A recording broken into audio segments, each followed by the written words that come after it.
Bueno, vamos a dar inicio a la presentación de la conferencia del día de hoy, organizada por la Maestría en Desarrollo Educativo. La conferencia se titula Ideas para investigar la diversidad en educación. Tenemos con nosotros al doctor. Creo que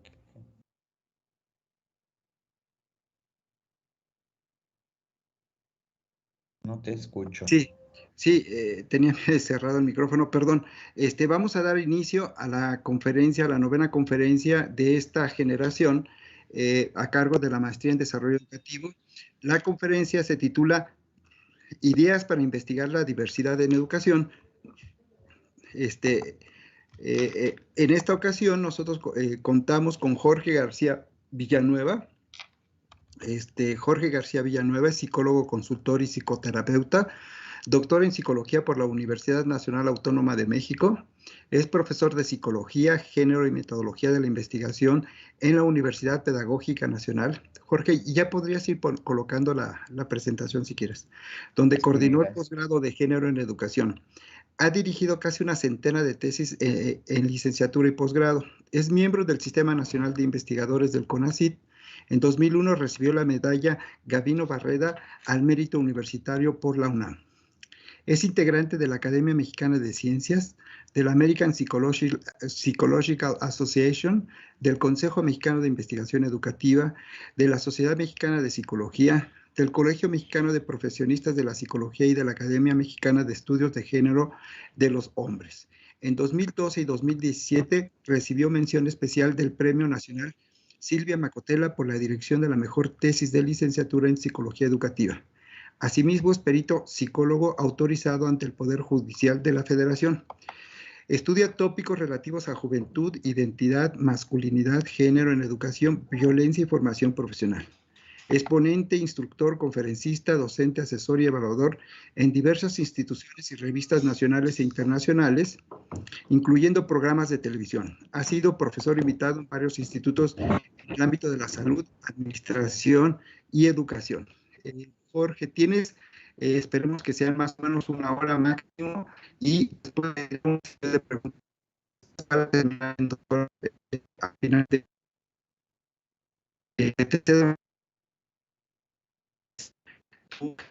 por apoyarnos y por difundir el trabajo que has venido desarrollando. Tienes la palabra, Jorge. Gracias. Gracias, José Antonio. Buenas tardes a quienes nos acompañan en esta charla. Vamos a platicar un poco acerca de unas ideas como ciencia para investigar la diversidad en educación. Habría que pensar primero qué podemos entender o qué deberíamos entender por diversidad. ¿Qué se entiende por diversidad? Es un término ciertamente polisémico que debemos tener muy presente en su naturaleza polisémica para saber cómo lo estamos usando a cuando lo usamos y sobre todo cómo lo están usando los autores que consultamos cuando ellos estén de alguna manera escribiendo sobre o investigando sobre este término. El término diversidad aduce a diversidad o mucha variación en costumbres, tradiciones, idiomas, ¿no? Podemos pensar simplemente en nuestro país, que es un país de muchas culturas. México es una nación multicultural, ¿no? O pluricultural. También la diversidad refiere a cuestiones de índole social, cultural, económica, política, histórica y educativa. No todos tenemos los mismos valores, no todos hemos sido educados de la misma manera, no todo mundo ha ido a las escuelas que conocemos, unos ni han completado los diferentes grados educativos que hay. todo eso da un abanico de posibilidades, de realidades que se ha acostumbrado señalar como la diversidad, ¿no?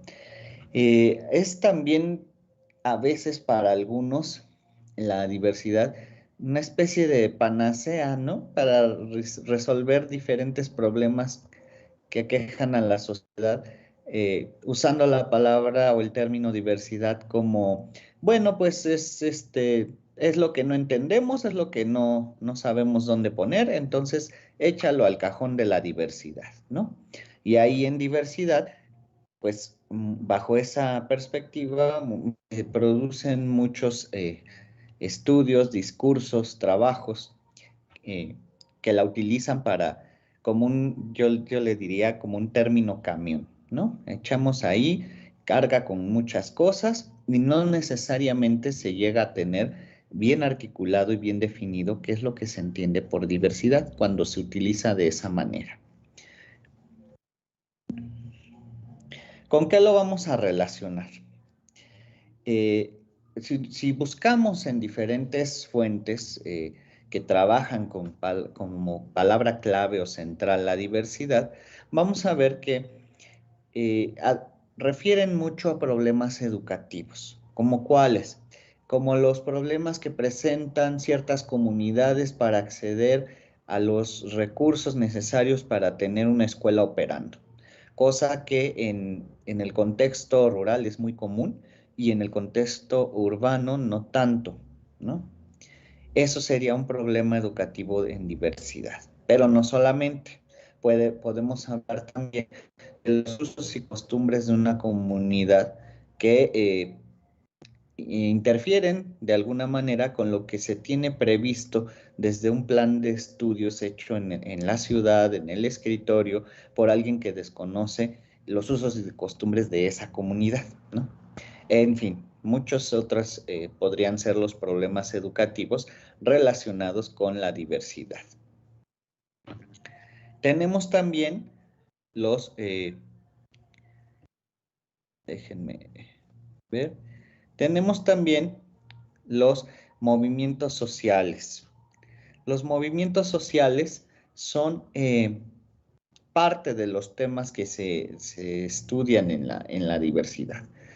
¿Por qué? Porque normalmente quienes hacen un movimiento social son las personas que solemos mirar o catalogar como diversas, como aquellas que no encajan de alguna manera en el sistema y que en el sistema de creencias hegemónico y que están exigiendo derechos, reconocimiento o algún tipo de acto de justicia social, ¿no? Esos movimientos sociales son también parte de lo que se encuentra en el cajón de la diversidad. Encontramos, desde luego, los estudios de interculturalidades, ¿no? Es decir, cómo se relaciona una cultura con otra o cuando una de ellas es hegemónica, dominante, ¿no? Cómo se relacionan dos culturas que son igualmente no dominantes en un contexto. Ese tipo de estudios también. También cuestiones más micro, como lo son cuando una persona está aculturándose o inculturándose, ¿no? También las migraciones también las tenemos, ¿no? ¿Cómo integramos en nuestro país a los migrantes? ¿Somos muy acogedores, como se supone que somos, o somos realmente un pueblo racista y sexista y xenófobo, ¿no? Esos temas también son parte de la interculturalidad. Me parece que están presentando mal la diapositiva, es una anterior, ¿no? Entonces, otros asuntos que se investigan también bajo la etiqueta de la diversidad son las desigualdades sociales. ¿Quiénes son quienes tienen más derechos o ciertos derechos que se le niegan a otras personas? Esto también es parte del discurso de la diversidad, ¿no? De lo que podemos encontrar en los estudios de diversidad.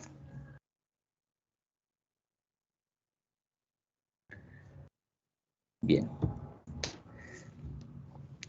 Tenemos, por otra parte, también que la diversidad implica, entonces, reconocer que somos iguales o partir de una idea de igualdad, pero no implica superioridad. O sea, al reconocer la diferencia, partiendo de la diversidad, no se implica superioridad de unos sobre otros, sino que entender la realidad humana como diversa es comprender que desde el origen somos distintos pero iguales, ¿no? Tenemos variaciones en capacidades, en el género, en las identidades, en cómo nos movemos en el mundo social, en las actividades que realizamos, en cómo nos relacionamos con el ambiente. En los derechos también hay ciertas variaciones y eso tenemos que reconocerlo como parte de la diversidad y como una realidad injusta e inequitativa y de mucha desigualdad, ¿no? Hay variaciones también en las responsabilidades, simplemente desde el hogar hasta cualquier institución social. En muchos aspectos la diversidad está presente. Diríamos que sería inherente o sería parte de la realidad humana. Y si lo piensan un momento, también en nuestras familias hay diversidad, ¿no? Hay quienes son los consentidos, ¿no? O hay quien tiene trabajo y quien no tiene trabajo, o hay quien quiere trabajar pero no tiene trabajo, y hay quien no quiere trabajar, no busca trabajo y ahí lo mantienen los papás, ¿no? Y los hermanos se enojan. Hay muchas condiciones que nos hacen distintos unos de otros, pero todos compartimos varias otras que nos hacen iguales o que nos igualan. En el ejemplo de la familia, pues todos somos miembros de esta familia, ¿no?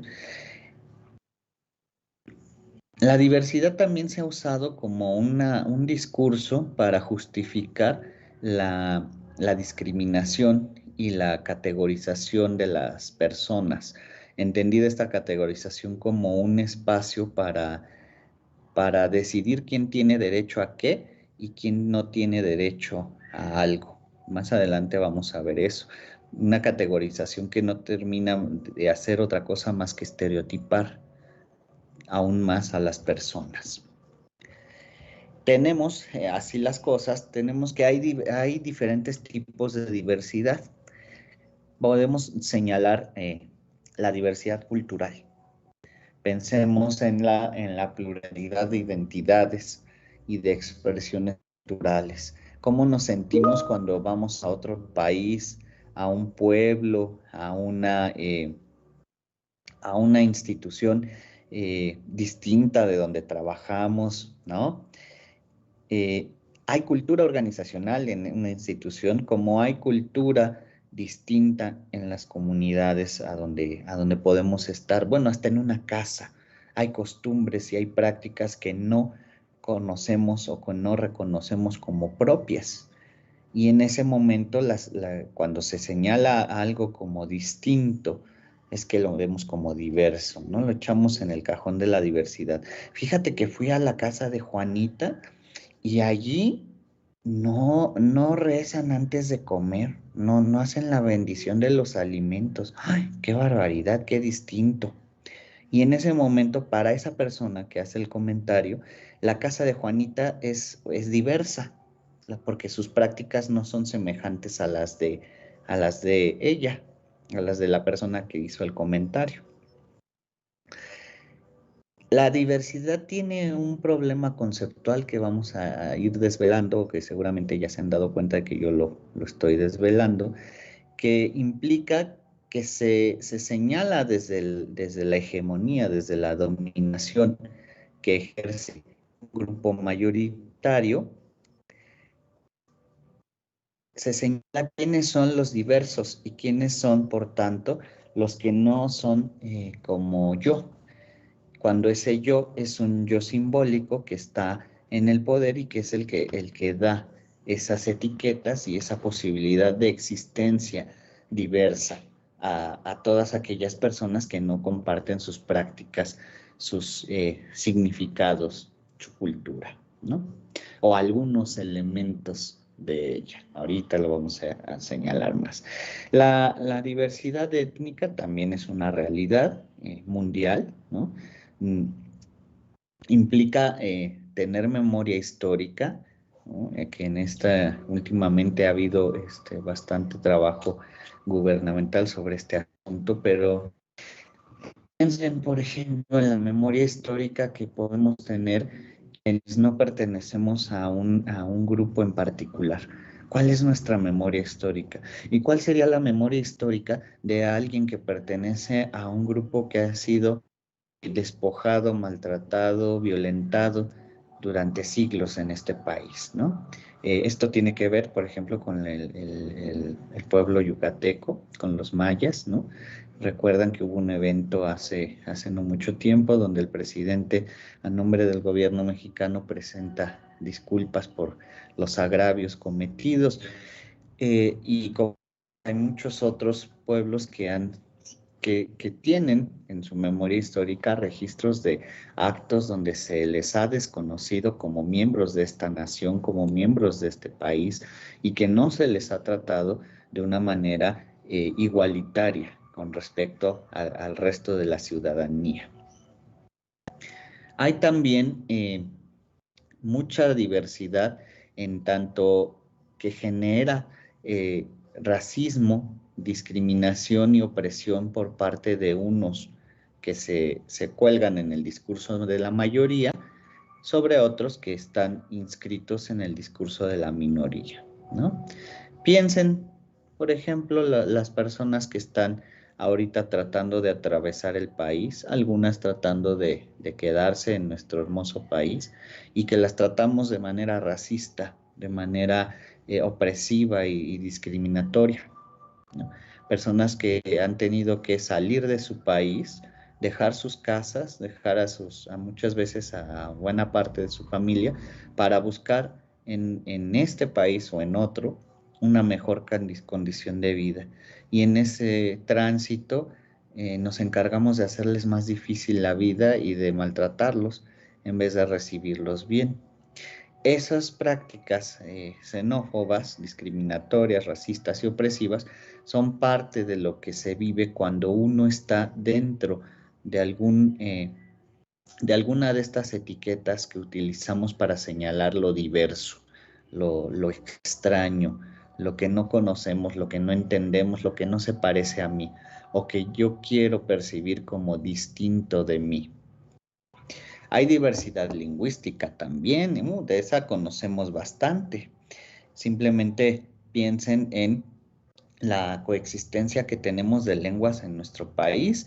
El Instituto Nacional de Lenguas Indígenas en México lleva un registro detallado de cuántas hay, muchas de ellas en peligro o en franca extinción porque pues la lengua dominante es el español, ¿no? Y se ha acostumbrado a construir una idea de que hablar una lengua indígena es vergonzoso, ¿no?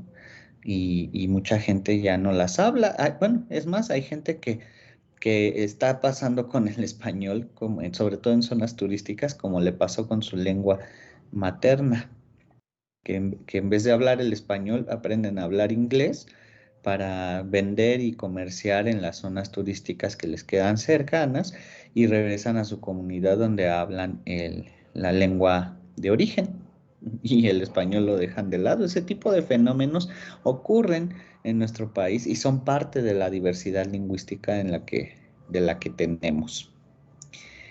También tenemos tradiciones orales,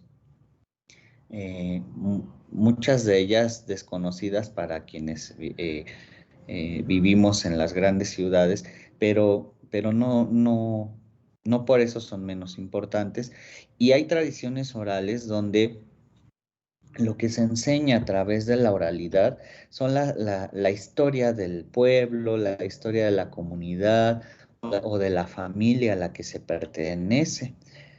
Y son historias que nos cuentan los mayores, ¿no? desde que estamos pequeños, y luego nosotros, conforme vamos tomando el turno en la carrera de la vida, pues también le contamos a los más pequeños esas historias que nos han conformado como parte de la comunidad o del pueblo o de la región donde vivimos. Esa oralidad, esa tradición oral o esas tradiciones orales también son parte de la diversidad lingüística, ¿no?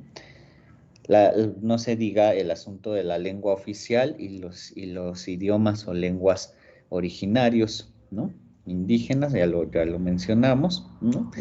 El problema con esto es que cuando se pierde una lengua, se pierde una cosmovisión, ¿no?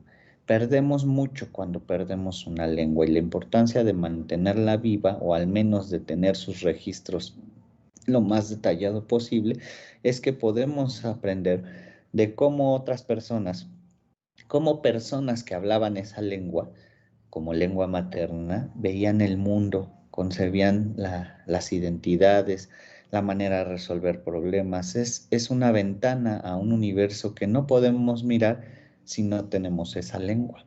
Y eso nos da diversidad lingüística. Tenemos también diversidad biológica.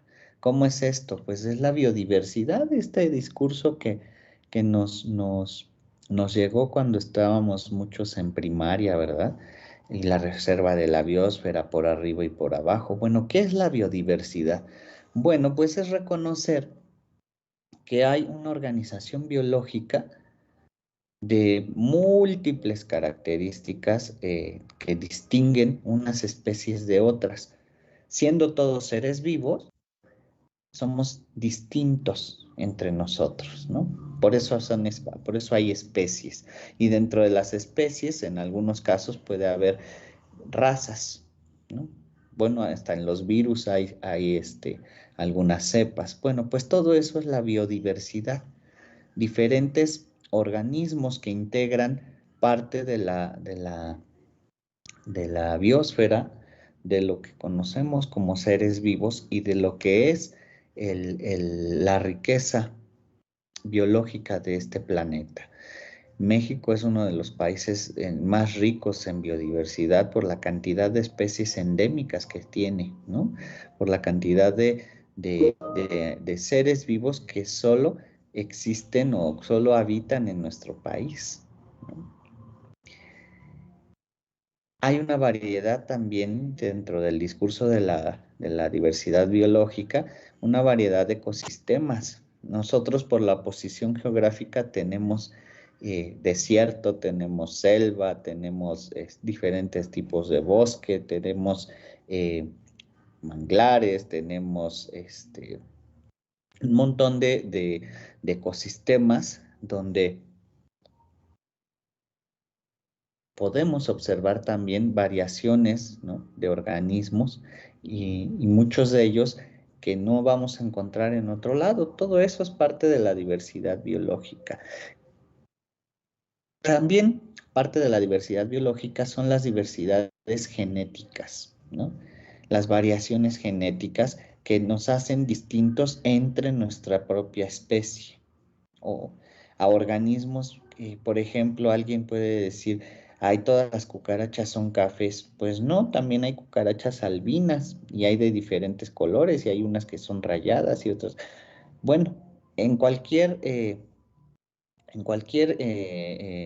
especie ocurre esto. Hay variaciones genéticas que se expresan y dan características distintas a determinados grupos de organismos pertenecientes a esa especie. Es lo que nos permite ser algunos altos, algunos morenos, algunos bajitos, todas las personas tenemos diferencias genéticas que nos permiten ser distintos unos de otros, ¿no? Bueno, desde luego, allá hablando más en cuestión de los seres humanos, ¿no? La diversidad sexual y la diversidad de género, que este es uno de los asuntos de diversidad que son sumamente comentados a últimas fechas, ¿no? No todo el mundo comparte la misma orientación sexual ni las mismas identidades de género. Es más, no todas las personas expresamos de la misma forma nuestra identidad de género. Hay quienes la expresamos de una manera cisgénero, de una manera un poco más, entre comillas, tradicional, y hay quienes la expresan de maneras muy excéntricas, a un grado que podemos decir que no distinguimos si en qué cajón colocar a la persona, en el rosa o en el azul, ¿no? La pregunta sería, ¿por qué tengo que colocarla en un cajón, ¿no? También hay en esta temática hay un reconocimiento de todos los cuerpos, sensaciones y deseos. El problema al reconocer eso es que hay una tendencia cognitiva a buscarle etiqueta a cada uno de estos cuerpos, sensaciones y deseos para luego a todo eso llamarle diversidad. Los temas de derecho a la libertad sexual y reproductiva también son parte de los estudios de diversidad sexual y de género. Bueno, hoy salió la noticia, ¿no? La Suprema Corte ha declarado inconstitucional la penalización del aborto. Entonces, eso implica que las diferentes legislaturas estatales van a tener que despenalizar el aborto a punta de, primero, de los amparos que se van a ir promoviendo en sus regiones, y que, pues bueno, la persona gestante, sea mujer u hombre, tiene derecho a interrumpir la gestación durante los primeros 3 meses del embarazo, y no se le puede juzgar penalmente por eso. Eso es uno de los temas de avanzada en nuestro país en torno a la diversidad sexual y genérica. También, cómo son las relaciones sociopolíticas, económicas y culturales de las personas que están consideradas dentro del abanico de la diversidad sexual y genérica, ¿no? En relación con aquellas que están consideradas fuera de ese abanico de diversidad, y que entonces serían parte de la hegemonía o de la población dominante. También existe la diversidad o las diversidades funcionales, es decir, personas que tienen capacidades o funcionalidades corporales disminuidas o en algunos casos aumentadas, ¿no? Cuando hablamos de personas cyborg, ¿no? Que se introducen o se agregan componentes artificiales para tener una nueva habilidad o mejorar una habilidad, una capacidad corporal, ¿no? También eso es parte de la diversidad funcional, ¿no? No solo las personas que padecen discapacidad, también las personas que tienen capacidades aumentadas, ¿no? Entonces, cuando nos dicen algunos autores, bueno, y entonces todos somos diversos, pues tendríamos que pensar muy seriamente en esa pregunta, porque la diversidad, como les pongo aquí, no puede juzgarse como una particularidad que es ajena a mí, sino cada persona es inherentemente diversa. Cada quien posee peculiaridades y características que nos hacen distintos a los demás. Y en ese sentido, somos diversos todos los seres humanos. ¿Cómo se trata el asunto de la diversidad en educación? Bueno, yo les diría que podemos tratarlo considerando estos 4 ejes, ¿no? Promoviendo la igualdad de oportunidades para todo el estudiantado, ¿no? Que todas las personas tengan los mismos derechos y las mismas oportunidades. En mi aula, en mi espacio donde yo tengo injerencia en ello. A lo mejor en la escuela que dirijo, o en el grupo de niños que organizo para ir a jugar fútbol. Bueno, pues a todos promovamos la igualdad de oportunidades para quienes están bajo nuestra tutela, aunque sea por un ratito, ¿no? Se busca también tener aulas y espacios escolares que permitan que nos encontremos en nuestra heterogeneidad. Es decir, generar actividades y propiciar la existencia de espacios donde todos podamos estar y compartir la realidad que tienen otros para fomentar la empatía, ¿no? A lo mejor vamos a poner columpios y entre esos columpios pongo uno o dos donde se pueda subir una persona con silla de ruedas, ¿no? Que existen. ¿Qué nos permite eso? Nos permite que la persona en silla de ruedas comparta una experiencia que de otra manera no podría haber hecho sin ayuda de alguien.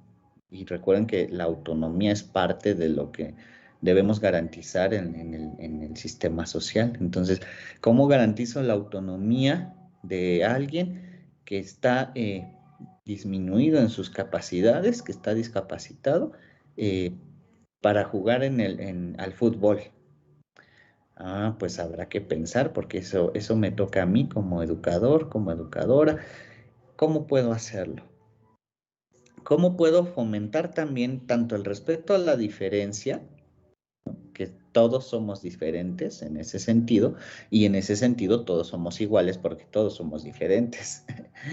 ¿Y cómo puedo yo fomentar la tolerancia activa en mis relaciones con los demás? Es decir, yo puedo no estar de acuerdo contigo, puedo no compartir muchos de tus valores o de tu estilo de vida, pero tengo la obligación de respetarte como tú tienes la obligación de respetarme. ¿Cómo educamos a los demás con el ejemplo y con nuestras prácticas para ser respetuosos de las existencias individuales y colectivas? Ese es uno de los retos, o estos son unos de los retos que yo vería en la diversidad en educación, ¿no? En cuestión cultural, ¿sí? La diversidad cultural también nos atañe desde el punto de vista educativo porque se ha cargado de interpretaciones que pueden hacer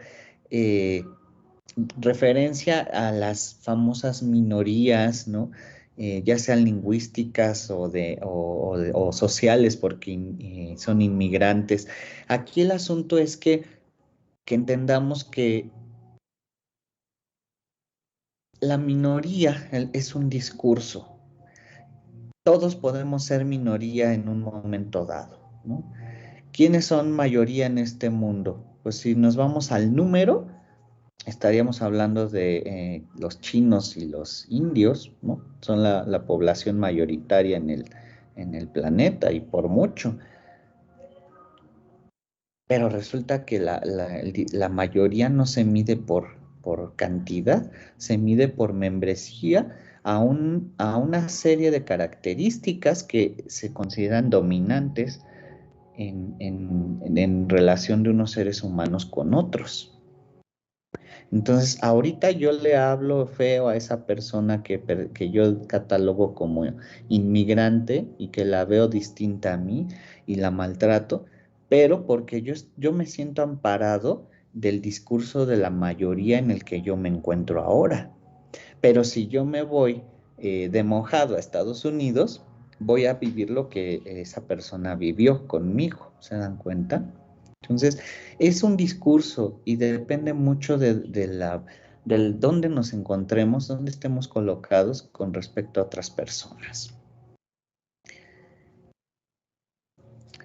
En cuestión de diversidad sexual y de género, que, bueno, no puedo dejar de tocar el tema porque es parte de mi temática de estudio, ¿sí?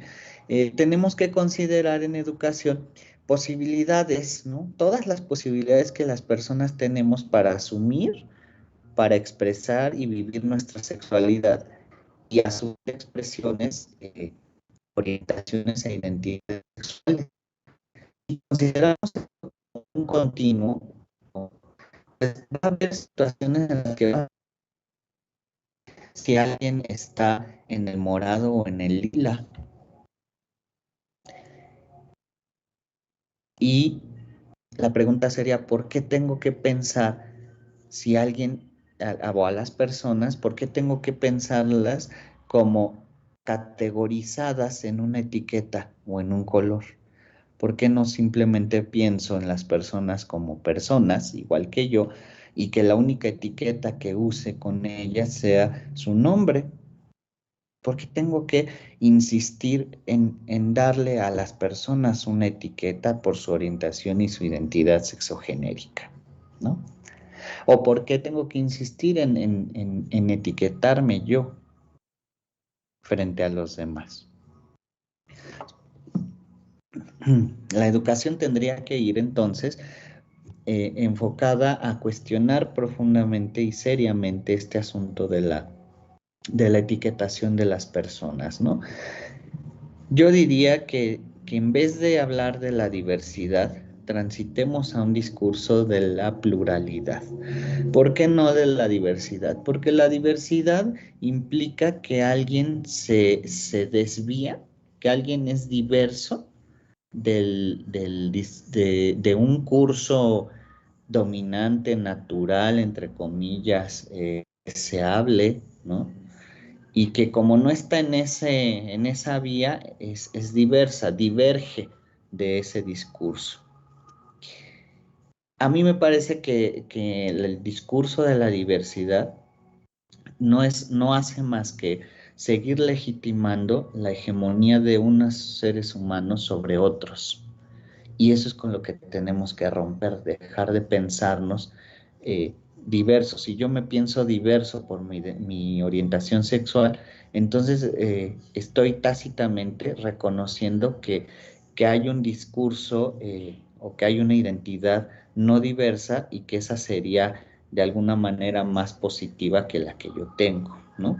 En el discurso de la pluralidad, pues asumimos que hay multiplicidad, ¿no? Que hay muchas personas y que todas tenemos distintas características y muchas otras características que nos hacen parecernos. Desde esta perspectiva, ¿no? Que yo les quiero dejar como un espacio para la reflexión, en la diversidad yo veo etiquetación, clasificación, segregación, discriminación y vacíos normativos. ¿Por qué? Porque entonces yo necesito eh, legislar específicamente para la población que está bajo tal etiqueta, la que quieran. En cambio, si yo asumo un discurso de la pluralidad, yo reconozco implícitamente, yo estoy reconociendo la singularidad de todas las personas. Y desde esa singularidad, todas son iguales, desde el punto de vista legal y desde el punto de vista administrativo también, ¿no? Todos tendríamos los derechos individuales garantizados bajo el discurso de la pluralidad porque no habría etiquetas que justifiquen distinguir quién tiene un derecho y quién no. La regulación social, las normas serían más genéricas, entre comillas, es decir, cualquier persona que cumpla los requisitos puede ejercer este derecho o puede ejercer cierta acción. Y terminaríamos con el problema de los vacíos normativos, por esa misma razón. Bajo esta perspectiva, yo diría, estaríamos más cerca de vivir en un marco de derechos humanos o de respeto a los derechos humanos que bajo la lógica de la diversidad que, pues, como yo les comento, no hace más que insistir en la etiquetación. Y pues bueno, vamos a dar paso ahora a sus comentarios y preguntas. Muchas gracias.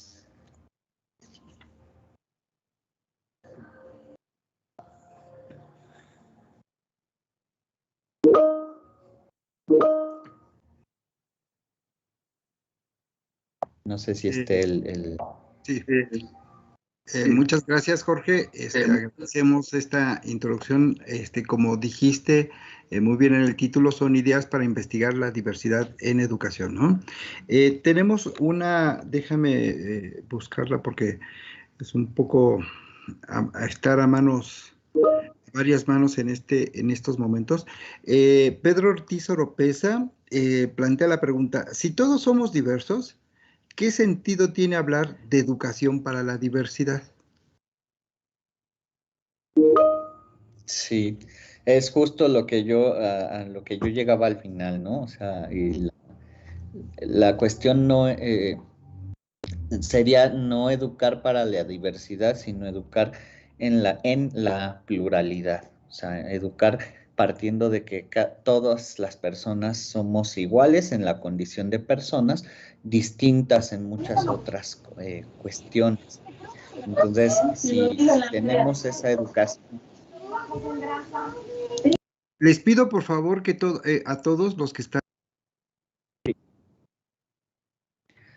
Si tenemos, si consideramos esa condición desde las bases de nuestra educación, tendríamos mayor posibilidad de vivir de una manera más evolucionada, más tranquila, más civilizada, diría yo, más democrática, que si insistimos en la diversidad, porque es un cuento de nunca acabar con la etiquetación y la clasificación.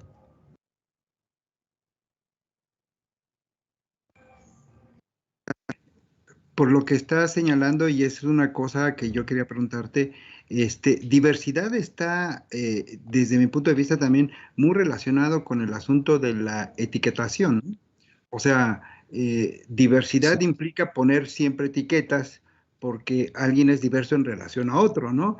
Entonces, nos así han es. vendido también una ideología de la diversidad cuando se tendría que reconocer que este asunto de la diversidad implica necesariamente siempre colocar etiquetas, ¿no? O está muy relacionado. Sí, es correcto. Esa es la propuesta que yo quiero dejar como, pues, lo que es una propuesta, una idea, o sea, que pensemos en la pluralidad, no en la diversidad, en la pluralidad como esto que les señalo en la lámina que se está proyectando, ¿no? O sea, que reconocemos la singularidad de las personas y que no nos ocupemos de estarlas etiquetando y clasificando ni a ellas ni a mí. La única etiqueta que merecemos o que necesitamos es la de ser humano, la de persona.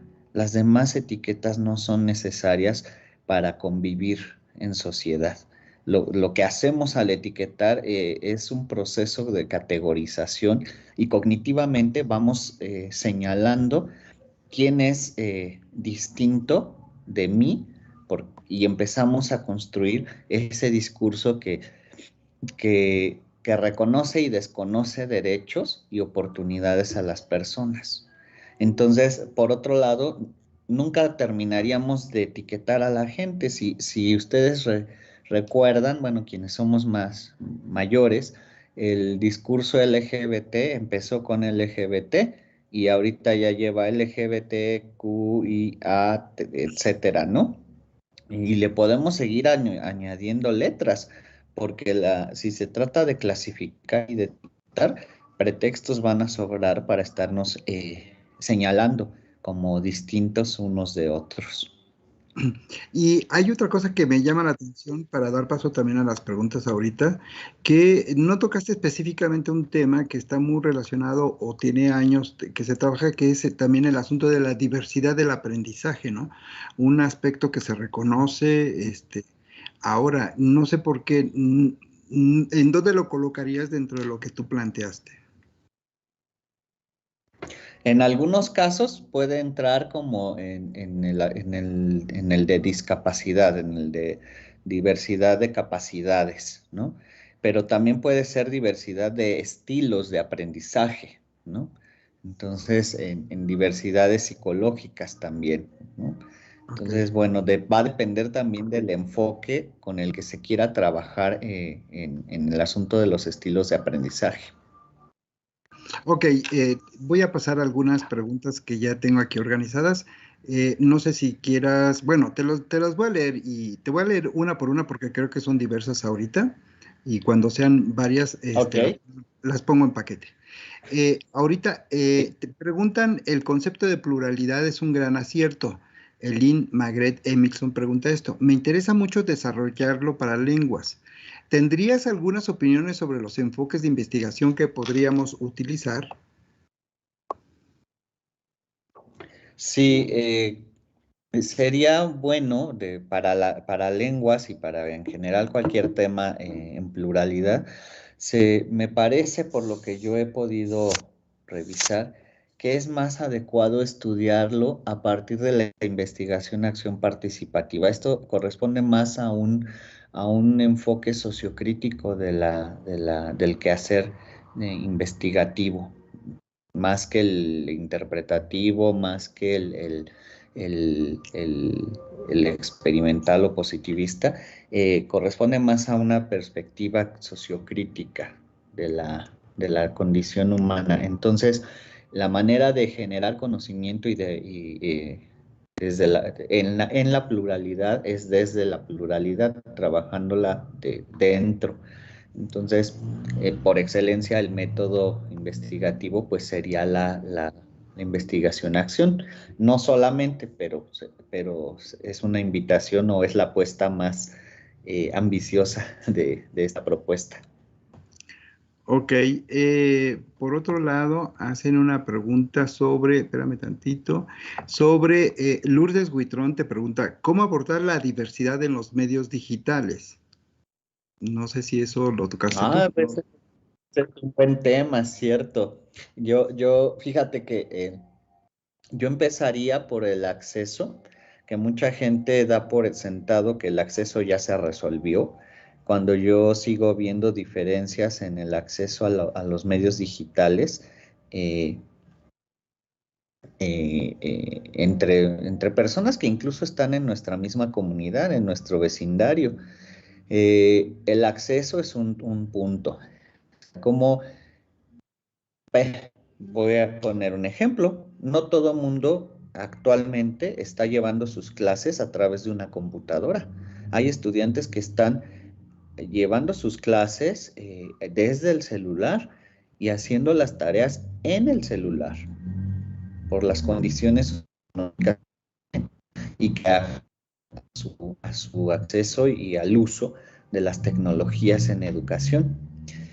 Es un punto de muchos otros, ¿no? Hay quien no enciende la cámara en una clase porque eso consume más datos y tiene recursos limitados, muy limitados, para poder trabajar a distancia. No todo el mundo tiene un sueldo como el nuestro, ¿verdad? Y está en la comodidad de su hogar. Hay gente que está trabajando desde que empezó la pandemia por diversas razones. Y entonces los medios digitales sí están ahí, pero no tienen el mismo acceso todas las personas. Entonces yo tocaría mucho el tema del acceso, no lo daría por resuelto y desde ahí trabajar en la pluralidad.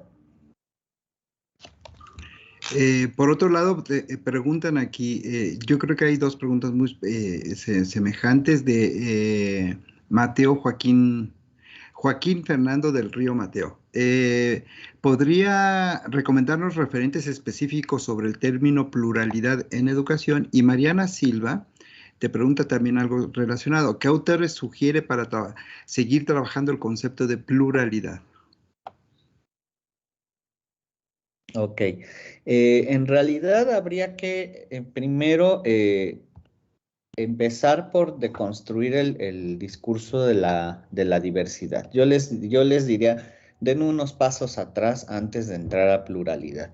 Primero asegúrense de que comprenden el discurso de la pluralidad en la temática que están manejando y que lo tienen ya bien caracterizado para entonces pasar al de la pluralidad, porque un problema que hay con el discurso de la pluralidad es que está muy ligado inicialmente a la cuestión política, a la cuestión de electoral y demás, que digamos que sí puede tener ahí su origen en cierta dimensión, pero en realidad es una postura en construcción.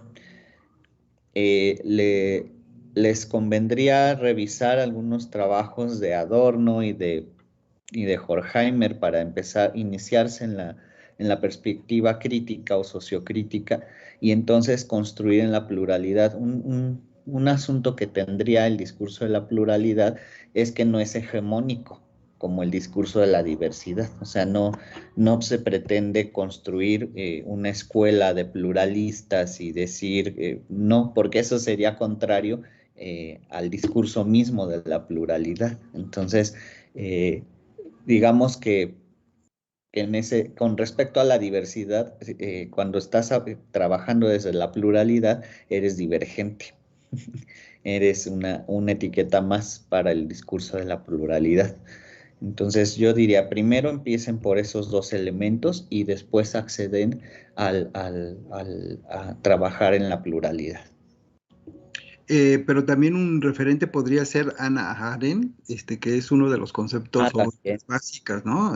Que trabaja el asunto de la pluralidad, ¿no? Y siguiendo con esta línea crítica que señalas, ¿no? Sí, sí, o sea, el asunto es pensar críticamente y no buscar, ¿cómo decirlo? No pensemos en un gurú de la pluralidad. Pensemos en cómo puedo separarme o alejarme o tomar distancia de la diversidad y pensar desde la pluralidad. Esa sería la apuesta. Ok. Pero para eso necesito conocer la diversidad. Muy bien. Hay una pregunta, tal cual te la voy a plantear también de Joaquín Fernando del Río Mateo, que dice, con diversidad de capacidades, ¿no caemos en el capacitismo? Sí, seguramente. O sea, por esas razones que habría que construir espacios, por ejemplo, hablar de espacios físicos donde efectivamente todas las personas podamos movernos. Hay situaciones donde se cae en el extremo opuesto, ¿no? Donde pones un puente peatonal con rampa, pero sin escaleras. Entonces, no se trata de preferir a unos sobre otros en ningún caso, se trata de que todas las personas podamos usar el puente, podamos usar la infraestructura física y así como eso en todos los espacios, espacios físicos y simbólicos. O sea, insisto, yo no estoy hablando de que hagamos etiquetas para ubicar a la gente, sino que pensemos en la pluralidad, o sea, cómo se movería en este espacio alguien que llegara con silla de ruedas, o cómo se sentiría aquí en mi clase una persona de X condición o X características que yo no tengo, pero que las personas existen y que son parte de, ¿no? Entonces es más pensar de esa manera. Ok, Marta Araceli Garita Martínez, dice, hablando de diversidad, ¿se está hablando de inclusión o sería otra variante de educación? La inclusión empata con el discurso de la diversidad. De hecho, es parte de, o sea, en el discurso plural no hablas de inclusión, no es necesario porque todo mundo estaría incluido por default, por de entrada. El problema es llegar a eso en lo real. O sea, ¿cómo le hacemos para que todas las personas tengamos la misma posibilidad de estar, por ejemplo, en este espacio? Ok, en No ese sentido, tenemos sigue, continúa. no tenemos en este espacio, por ejemplo, una persona que esté traduciendo a lengua de señas lo que se está diciendo. No tenemos subtítulos automáticos, ¿no? Eso, si lo tuviéramos, si fuera algo que por procedimiento ya se hiciera, haya o no haya en el público alguien con esas necesidades, estaríamos hablando de una realidad pluralista, porque tenemos la mesa puesta para quien quiera llegar y sentarse. Está considerada la posibilidad. ¿Por qué? Porque nos reconocemos como iguales y distintos al mismo tiempo. Ok, a ver, por un lado, al público les pediría que les recuerdo que pueden registrar, por favor, su asistencia a esta novena conferencia. Tienen ahí el enlace, por favor. Es muy importante porque luego aparecen peticiones de constancias y es bastante difícil a veces localizarlos estando viendo la repetición de esta versión o de la versión en YouTube. Y plantee por favor sus dudas en el chat de YouTube o de Teams. A ver, para sintetizar un poco, porque creo que lo que estás haciendo es ir en contra de la mayor parte del discurso en la cual hemos sido formados hasta el momento, o por lo menos lo que se reconoce como discurso. Hay que avanzar, o creo que lo que estás planteando es, hay que avanzar en otro tipo de preguntas, ideología o formas de pensar que se quedaron en la inclusión y en la diversidad para plantear otro tipo de pensamiento en reconocimiento del otro. Sí, sí, la apuesta es esa. Si seguimos por el lado de la diversidad, se van a tener conquistas, pero nunca vamos a terminar, porque entre más etiquetas surjan, más distinciones y más diferenciación social va a haber. Y lo que tenemos que hacer es terminar con eso. No estoy hablando de transitar al socialismo ni nada por el estilo. Estoy hablando de simplemente reconocernos a todos los seres humanos como, como sujetos de derecho y de los mismos derechos que tenemos. Entonces, que no tenga yo que pedirte que se respeten mis derechos, sino que las condiciones estén dadas para que yo los ejerza como cualquier otra persona puede ejercerlos. Tiene más que ver con eso, efectivamente. O sea, es un discurso más político que tendría que traducir en diversos planos, ¿no? Sí, y uno de ellos sería la educación formal, ¿no? Lo que hacemos en las aulas. Y pues nos damos cuenta de que no estamos preparados y no hemos sido educados para eso. Yo doy la clase para un grupo asumiendo que todo mundo escucha lo que digo y que todo mundo habla español.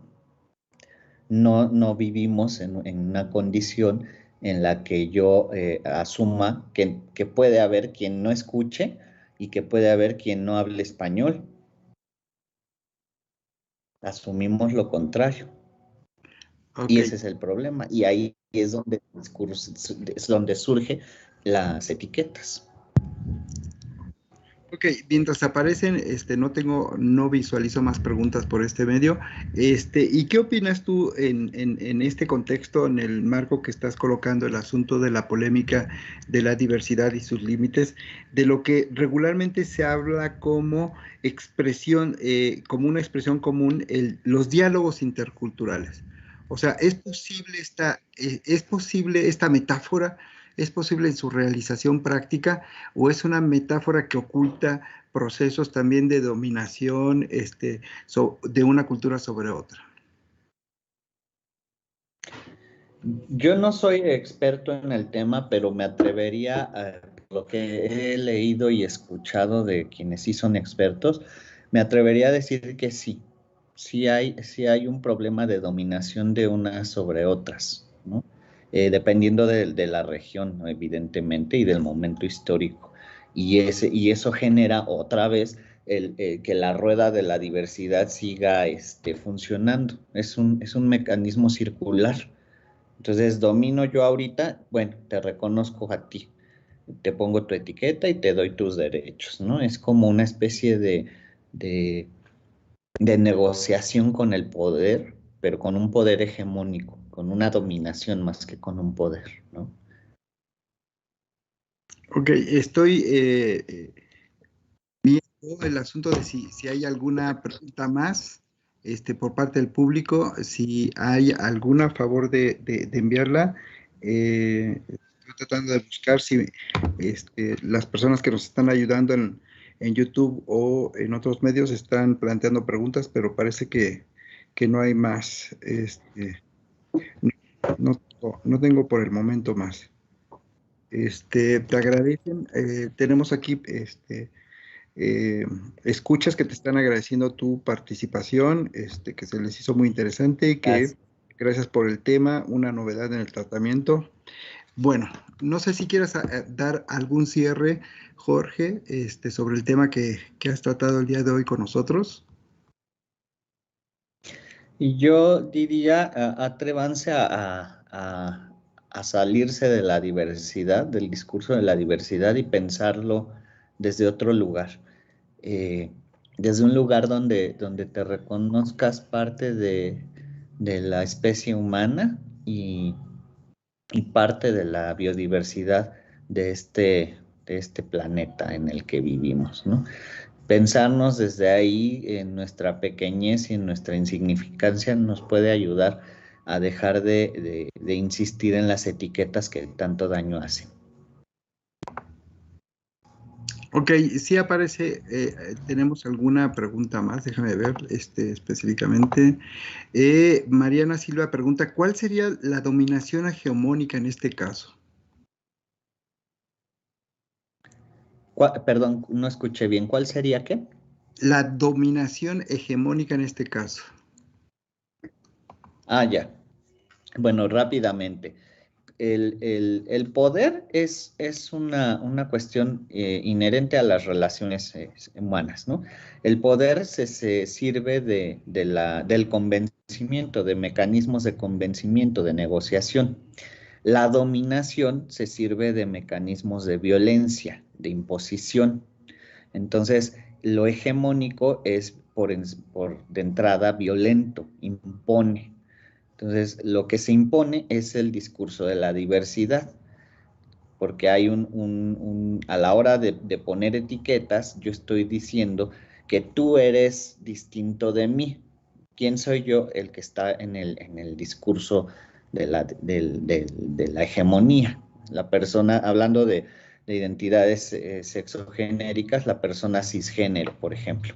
Hablando de cuestiones de etnicidad o de pueblos originarios, pues la persona no indígena, blanca, de la ciudad y de clase media, ¿no? Ese sería el estereotipo del hegemónico. Ok, bueno, pues no veo más preguntas, pero sí quiero plantearte algunas expresiones de tu conferencia. Tavo Gil dice, excelente tema. Elin Magret Emerson, qué gusto, excelente conferencia. Mónica Valle García, muchas felicidades.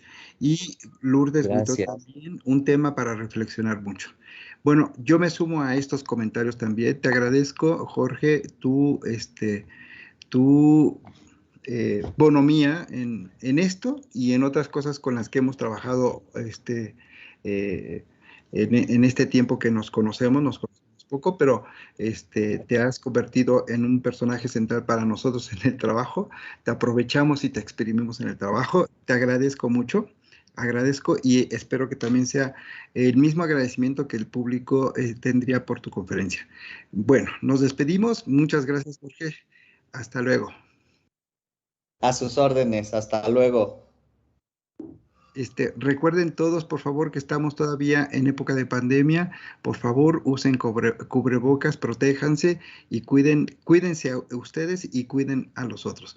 Muchas gracias por su asistencia a este ciclo de conferencias en la maestría. Hasta luego. Los esperamos para la próxima. Estará en diversos medios la difusión de la misma. Hasta luego.